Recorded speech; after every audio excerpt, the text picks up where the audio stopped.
The search for a missing teenager in New York brings federal officials all the way to the Chicago suburbs. Thank you for joining us. I'm Scott Schneider. I'm Dawn Hasbrook. The 13-year-old was rescued in Blue Island. She was with two men who officials say were in the country illegally. Casey Cronus is live with more on this developing story. Casey.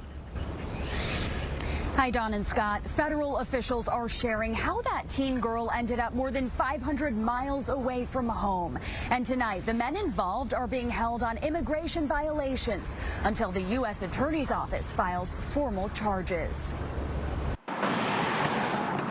A 13-year-old girl is safe after U.S. Marshals rescued her from a dangerous situation.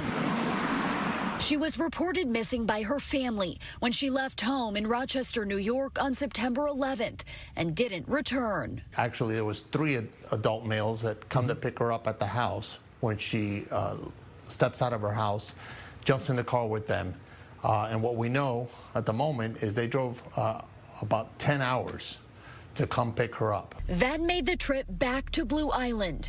With help from the National Center for Missing and Exploited Children, through surveillance video and online communications, federal agents traced the girl's whereabouts to this block, near 119th and Gregory on the far north side of Blue Island.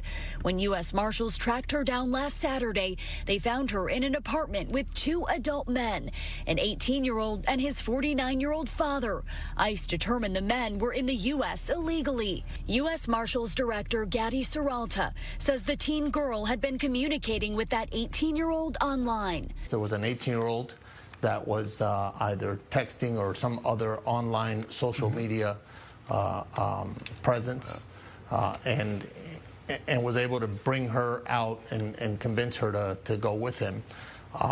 You know, and again, it's a 13-year-old child that can't make those decisions. Cybercrime expert and retired Naperville police detective Richard Wistocki says parents need to monitor the apps their children are using and who they are engaging with. Get monitoring software and put in their kids' cell phones, because there's no such thing as privacy for children. He tells us parents too often think it won't happen to their child, but he says it can happen to anyone. So the biggest mistake parents make is when you allow your child to charge their devices in their rooms at night, it's like you're allowing these traffickers and predators to go into your house. Oh, you're looking for her? She's down the hallway on the left.